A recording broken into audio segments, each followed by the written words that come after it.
Hi, how are you doing today?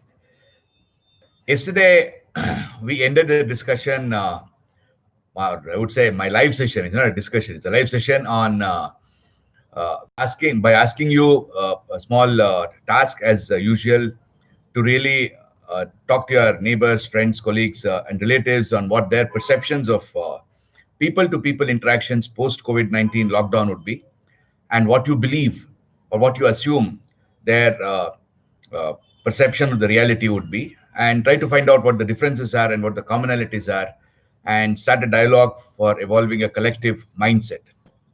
I've been regularly speaking about mindset, which is all about the way we are perceiving the reality, the way we are connecting the dots and thinking to establish the cause and effect, the way we are either deciding by the gut or by assessing the benefits and efforts, and finally, the way we are acting with conviction and clarity. Yesterday, I spoke about the need of a collective mindset for good delegation. Uh, it's something which I don't know whether you could think of that could relate to any situation in your organization or your team, which would uh, try to uh, share or try to enlighten you on how good the collective mindset is with those people with whom you can delegate easily, and how good is the collective mindset with those people where you find it difficult to delegate. The way to improve delegation is, of course, to establish a collective mindset, and that's when you really have the same way of thinking. Your value systems are the same. Therefore, when you delegate, you can be sure that your job gets done and in the way that you would have liked it to be done, because you worked on the mindset. You really worked on establishing a collective mindset. Today, I would go on to talk about the next important function in a company, which is purchasing purchasing and procurement. How important is the collective mindset for teams in purchasing and procurement? As I started this week by discussing on sales, and then on time and full deliveries, then it was quality, and later yesterday it was about evolving a collective mindset for better delegation. And today I speak about purchasing and procurement. First of all, let me define the difference between purchasing and procurement. Purchasing, or in some companies, they call this function as strategic sourcing, is the process of scouting a vendor, scouting a supplier, scouting the market for potential companies who can supply, who can sell goods to this company where I'm working or we are working, and then try to start talking about assessing their capabilities, their potential, and then try to see if their way of working can be brought up to or already in line with what this company or our company is operating in. And once that is done, then try to send them RFQs, which is request for quotations, and get the quotations, uh, maybe compare it with other similar companies and establish them as a supplier by signing a contract or giving a purchase order, or signing an agreement. This process is called as strategic sourcing or purchasing, because here you are basically defining who the vendor should be, where you are going to be sourcing the material from, where you're going to be sourcing your services from, where you're going to be sourcing your knowledge resources from. Could be anything. Once you have done that, and of course there are various multiple ways of doing it. I'm not going to be going into the depth of how you would be doing purchasing, and how the function of strategic sourcing is established, and what are the key roles, etc. That's not my idea. I'm only talking about mindset. Then comes the next function in this entire supply chain, which is called as procurement in some companies, or in some companies they call it as supply chain management. In some companies they call it as materials management. What is the job of this function? This function basically is involved in placing orders on the chosen and defined vendors by either the purchasing department or the strategic sourcing department, and giving them a schedule to supply. I'm following up with their vendor performance rating. Many a times, the word supplier and vendors are used, and both mean the same, so don't really get perturbed. Vendor is somebody who is uh, vending something to your machine, to your company, and supplier is somebody who is supplying something to your company. So both are used quite often interchangeably, so both mean the same. So the suppliers or vendors in this case are tracked for their performance, for finding out what further improvements could be done, and the day-to-day interactions with the vendor all happens through the procurement department, or you can call them as supply chain. That is one of the key functions of supply chain. On the procurement side, on the supply chain side, where you're getting something from an outside agency, from a third party, and within the organization, the supply chain management, typically in manufacturing companies, many service companies may not have this split between purchasing and procurement. In manufacturing companies, there is a reason why it is split, because purchasing is all about establishing a vendor who has the potential to supply, and procurement is all about getting materials and services, products from vendors who are reliable in their supplies. There are two different things. One is the potential, which is what you do, because when you are doing purchasing, you're just signing orders, agreements, but nothing is really happening. It's only a discussion across the table. You negotiate something, sign something, whereas the procurement guys are the ones who are really dancing, because they're the ones who are seeing the reality. So depending on that, there can be a conflict that the pricing which you do when you buy, you would prefer to have such vendors, such suppliers who are very, very reliable, extremely good, whereas maybe they would be costing a little more. Therefore, in typically in manufacturing companies, to ensure that there is some kind of a what should I say, differential goals for each teams, they split it up and make sure that each one would be a different entity, different department, so that the best out of the system can be exploited. That's definitely one of the ways of doing it, but on the long run, it may not really work out that fine, because final objective is what? His objective is to make sure that your the entire supply chain flows smoothly, so that you can deliver components and products and assemblies and services on time in full to all your customers. That's the main goal, and then recover the money from which you can make profits, and then get the cash flow organized, and then give your salaries, give your vendors, everybody. That's a fundamental principle. But there, if you're trying to optimize the cost by optimize the purchase price by going in for a different function, it's good. You got a lower price. But if that lower price is not performing well, then you have a big problem. And that's an interesting topic to speak about. Before I get into that, let me just conclude on the complete on the functions of supply chain. So one was procurement, getting the vendors, getting the, and then they also, based on that activity, they also are responsible generally for maintaining the stocks. They are responsible for maintaining the inventories. Inventory would be the amount of material you have got in your factory, where you have invested money, and that money is used to convert them into products. So more and more you turn over this money. That means you basically reinvest that money to buy more material.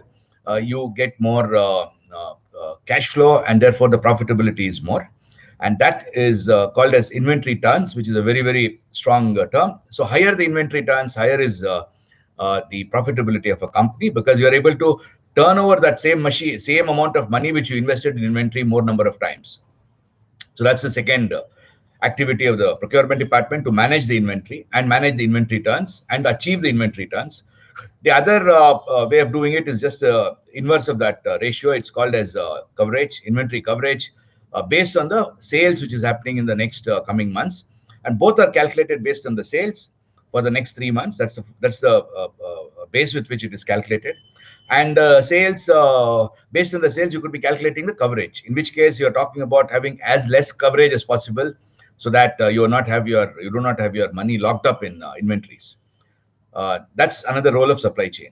Then the next two roles are not directly related with procurement and purchasing. So let me just talk about that, but not really get into it.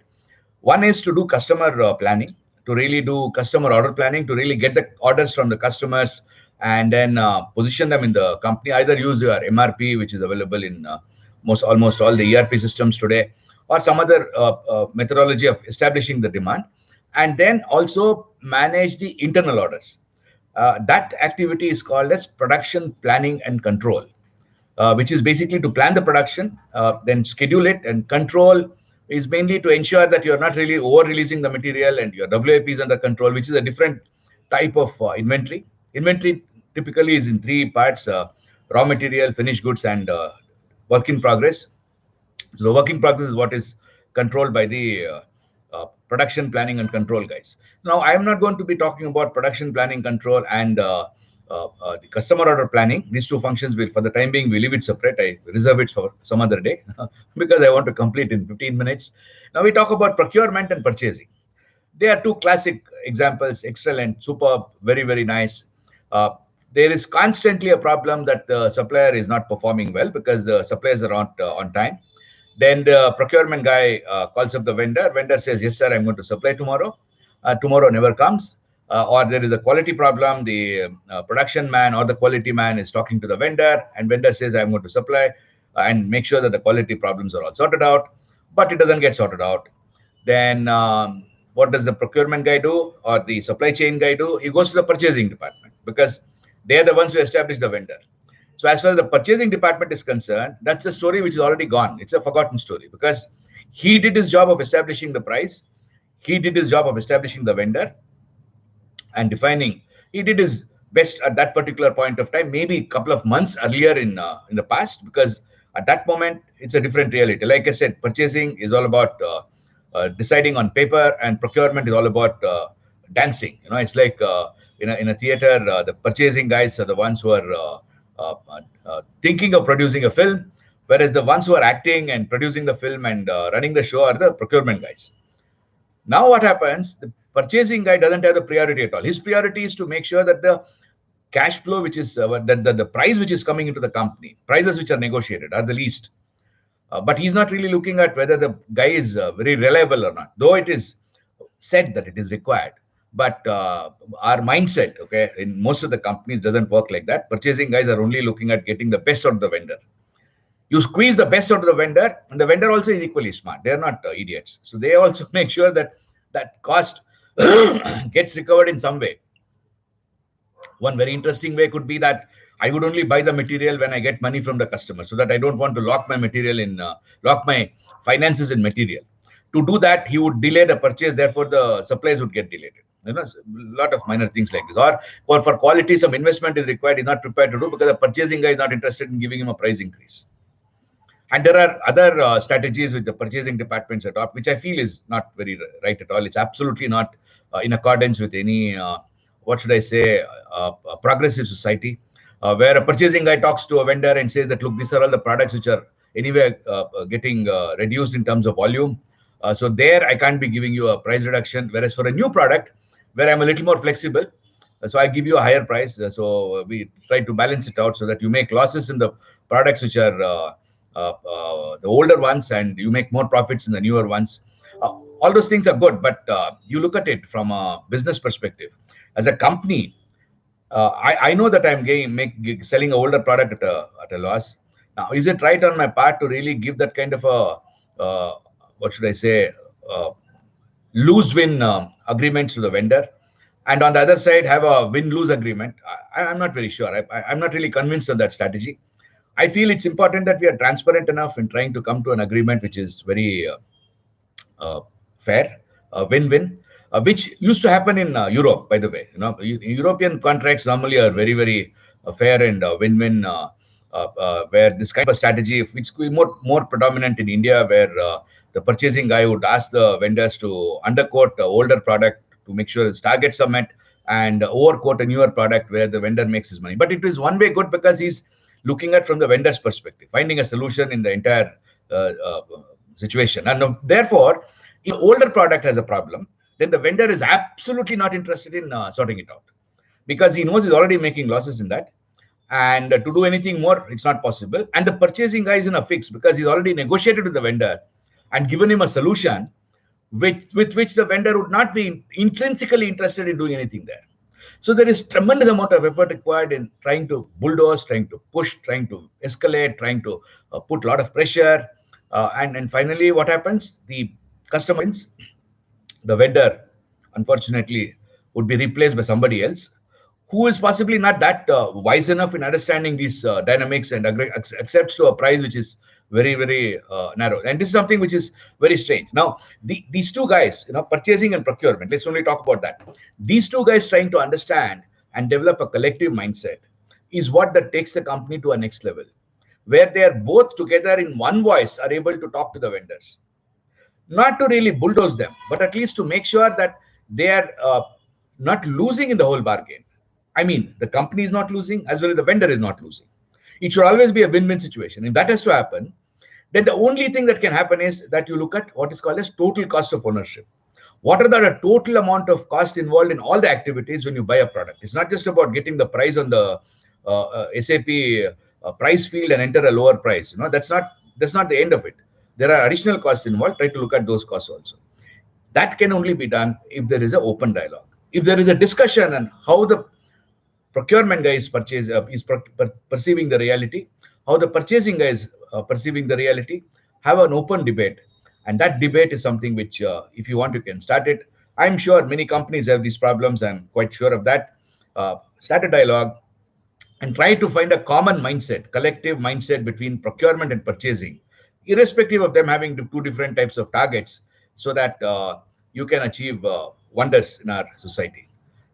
Thanks a lot for watching. And before I go, I would have to again remind you of the small exercise of talking to your neighbors, friends, colleagues, or relatives on their perceptions of people-to-people interactions post-COVID lockdown, and what you believe their perceptions are. Try to compare the two and see where the commonalities are there, where the differences are there. And based on that, start a dialogue to evolve a collective mindset. Thanks a lot for watching. And for those of you in India, have a nice evening. And for those of you outside India, wish you a great day ahead. And both of you have a nice weekend. I'll come back on Monday. Not that I have a weekend, I do something different on a weekend. I felt it's a rhythm that we can maintain 5 days of working and 2 days of not talking. So you also get bored of seeing me every day. So I come back on Monday again, 7:45 evening Indian Standard Time. Thanks a lot. Goodbye.